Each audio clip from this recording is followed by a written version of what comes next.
Good afternoon, everyone. We've got our round 25 team list here, and hearing a little bit of news about Tavita Pango Jr., so I'll read that a little bit later on. Obviously, doing this live again, as we've been liking to do this. So, Lomax being back, I assume. Don't really like that, and obviously happy days if you do own him. Harry Grant in this picture.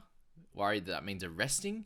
So we'll get into that, guys, in a second. So Cowboys v Sharks to kick things off, and looking at the Cowboys there, Kyle Felt is there. Murray Talangi in the centres again. Very, very interesting. Jeremiah Nanae is back on the edge. Luce Lua keeps his spot. Tamalola in the starting side. So Lukey is on the bench, which makes a lot of sense. Not too much changes there, I suppose, on that side. And then the Sharkies, looks like there's no changes either. With, Cole Hoon out in this one. So Hazleton comes back. So, yeah, Jesse, I suppose I can use as a looper this week personally. And then those that do own him as well, you could do the same. Anyone with Wade Graham, are you going to try and loop him this week? A few people obviously got his score, and a few where had him in their deep emergencies. Are you going to actually have him in that loop spot? Or are you going to play him straight out after a terrific score last week there? So very, very cool. Okay, Warriors and Eagles. So there's 3 games left, guys. Just keep that in mind when you're looking at these trades and what you're potentially doing. If you have any trades left, if you're into your last one and might be using it, like myself this week, then especially if there's news around Harry Grant, but we'll get to that in a sec. If you already know why you're watching this, then I'm in for a treat, aren't I? Warriors, guys. So any changes there? Mitch Barnett is out. Okay, so Barnett's out, which means we've got Fanua Blake and Bunty Afoa starting. Nothing changes on the edge or in the middle there with Tohu, which is cool. And on the bench, again, nothing much changes there, with Bunty just coming straight back in. And good to see Chance there, basically, is the big news out of all this. And on the Eagles side, Ben Chaboyevich is out. Kelma Tuolangi goes back into the starting side. Again, not really much news on this one. DCE, Ruben, they're the big ones that you want to be looking at. To be honest, in this side only at this point. And then for the Warriors, you could look at Adam Fanua Blake. You could look at, 40 seems to be doing well as a good cover, mid and edge. And then Johnson, he has been named, which is great news. And I think they'll just manage him through rest during training sessions if he's got, with that quad strain that he's picked up.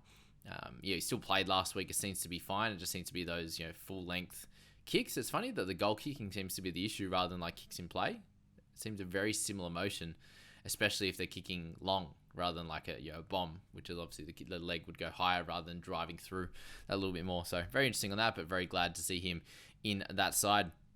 Okay, Dejan Assi goes into the 6th position with Dylan Brown into the 7. So we know Dylan Brown, guys, if you probably looking more on the head-to-head side with Dylan Brown, we know what he can score when he gets that opportunity in the main playmaker role. He did it last year at the back end when Moses was out, and he absolutely dominated. So think about that. Obviously, with the bye in the last week, it's pretty frustrating, to be able to look at him from an overall perspective, but from a head-to-head, next couple of weeks, if you're looking for, semi-final, grand final type of guy, then I think Dylan Brown's going to do an awesome job for you.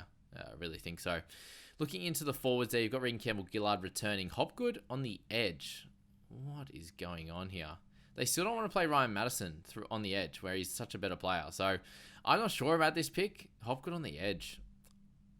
All we hope for here is that he plays the full 80, because we got Andrew Davey out there, and obviously Mitch Moses as well. So does Hopgood on edge help anyone? Look, if he's going to be on that edge, then that looks like it'll be the left-hand side, which I think is positive, given he'll be with Dylan Brown, most likely. Unless Dylan Brown does move to the right, which I suppose is a chance as well, because Assi was playing on that left. We've got both of them, I suppose, covering the left-hand side when they have played, because Assi was covering Brown. So that's a very interesting part of it there. Brendan Hand still on the bench. Doesn't really help any owners of him, so I'm likely to sell him, but we'll find out on the Harry Grant news. For the Roosters, no ins in this one. Sam Walker in the 18 jersey. I doubt that they change anything with this scenario. Angus Crichton's back on the bench, which is really cool. He was in the extended last week, I believe. And Wong's in that starting side again, so he could definitely switch in for Crichton. There's no Egan Butcher again, so that's frustrating for, obviously, I suppose if you're hoping that maybe he'd come in and eat into, you were looking at Wong and then didn't end up picking him up, and now he's had multiple weeks in a row playing, which is frustrating. But Teddy and Manu are there. Hutchison, the best buy of the week, if you're looking at him. Get around it. All right, let's get into Tigers and Dolphins. This is really bugging me that I can't just go straight to Storm, but we'll get there. Tigers side of things, any changes? Isaiah Papali'i, Bateman in there, Coruscant. Yeah, looks all the same. So the big changes here are on the Dolphins side. And do we get our man? We do get our man Harrison Graham. Okay, looking at the interchange, we have Collins, Kerr, Milford, and Wallace. Okay, it looks like Graham is very likely to play that full 80 minutes. And they've got Ewan Aiken coming in on the edge, and Felice Kafusi still there. Apparently, he's a chance of being out as well. What I see this as a positive, who I said this is a positive for, is Isaiah Papali'i and Bateman. So Bateman will be coming up against Ewan Aitken. I think that's a bit of a win for him, and he can definitely do a solid job there. This is not good for my. This is not good for my round 27 side there, with Valance now being moved to the reserves at 22. So I won't have to play him this week, but I really would like a little 20 or 30 or 40 or whatever I can get out of him in round 27. So obviously that's a couple of rounds away, and that's really all I need him for is that 1 week at this point. So yeah, it's very interesting how that's going to play out, and we hope, I hope anyway, and owners of him hope we can get him in that last round. Because what I'll have 2 Eels. I'll have Jesse Colquhoun. I might be able to get away with it. Maybe he can be my 4th. And if obviously if I have any further injuries, I might be playing with 15 or 16 if I do make that trade this week for Harrison Graham coming in for Brendan Hands. So very interesting there on that front. But yeah, Dolphins, poor fellas. I think the Tigers should get up on that one, obviously. Okay, for the Titans side, Tom Weaver gets his opportunity at 7. Does that mean Tanner Boyd has dropped? Oh my God. Looks like he is, isn't it? Tanner's gone. Aaron Clark's gone, as well as Kieran Foran. So what happened to Clark? Oh no, Tanner Boyd, whose season is overdue. Oh wow, the shoulder injury that he copped a couple of weeks ago, maybe. Sees him Gornskis. Wow. Okay, and Aaron Clark a shoulder as well. Cleese Haas has been promoted to start the game, and Stimson goes to the bench. Yeah, I suppose that could happen a while ago. Jacob Arlick obviously scored really well. When he played that big 50-minute game, so he did really well. Keeney's been named to fullback. Jaden Campbell moved to 5'8" in place of Foran. So yeah, Tom Weaver gets his opportunity. So that'll be fun to watch as well. Obviously, yeah, imagine getting your debut against Panthers. That sounds a lot of fun, doesn't it? But yeah, he'll be fun to watch. He's a super good youngster, under 19s Australia player, I believe. Yeah, so we're keen to watch him in this one. Fafita keeps his role, and hopefully he gets the big minutes there. And Cleese Haas, splits a couple of minutes there with Stimson. For the Panthers, they get Kenny back, which is nice. Tot was playing. There's still, unfortunately, no Isaac Tungo, and Peachy gets his spot back in the centres with Hosking going out of the side. Where is he? Yeah, he's in a reserve, so Hosking goes out. So yeah, happy to play Peachy now that he's back and fit and firing. Sorensen keeps his spot. Isaiah Yeo, still a great pickup, at least for the next 2 weeks, which will be good. Dragons up against the Stormers. Alrighty, here we go. Grant is named. What the fuck was that all about? Harry Grant Elikatoa named to start off coming to the bench last week. Yeah, cool. Okay, so all that for nothing. Thanks for the photo. Why would his photo be? Is that because he started on the bench last week? Anyway, strange. Lomax returns, which is good.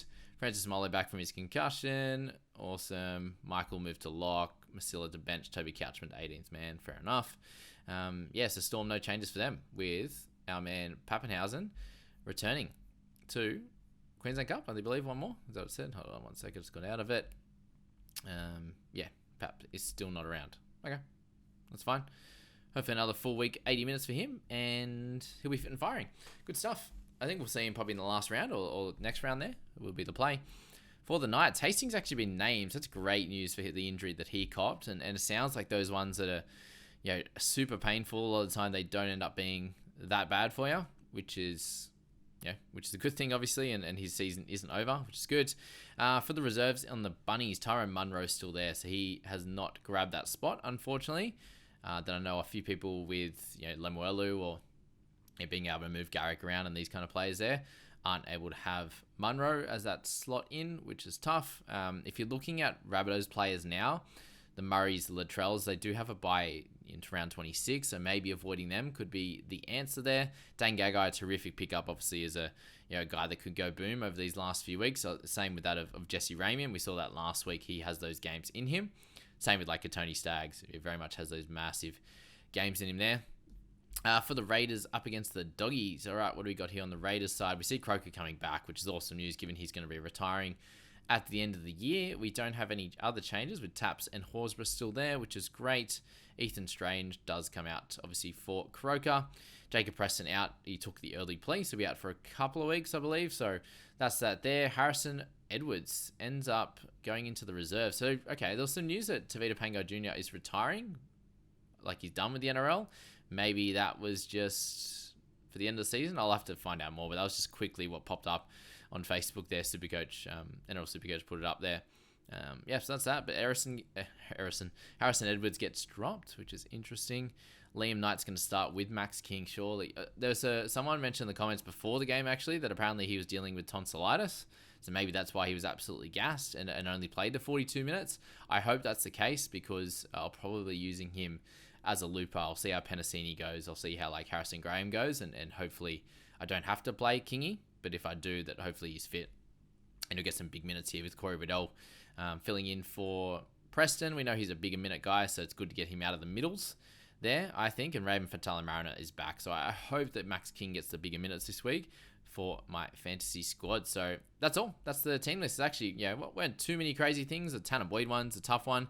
He's Gornsky, so that there's some cover gone for those that have run out of trades. And if you do have trades left, then maybe he's a good one. You can go to that 600 or so K type player, which at this point of the year, there's a bunch of them that could work out well. Maybe you can try to get to go him to a Dane Gagai and really bolster your centers or something like that. But that's that. We'll analyze this. I'll work out what it means for a lot of teams and have a lot of the answers for you in the next couple of days based on your potential trade thoughts and what you can do with it. So good luck, guys, and I hope you enjoy your night.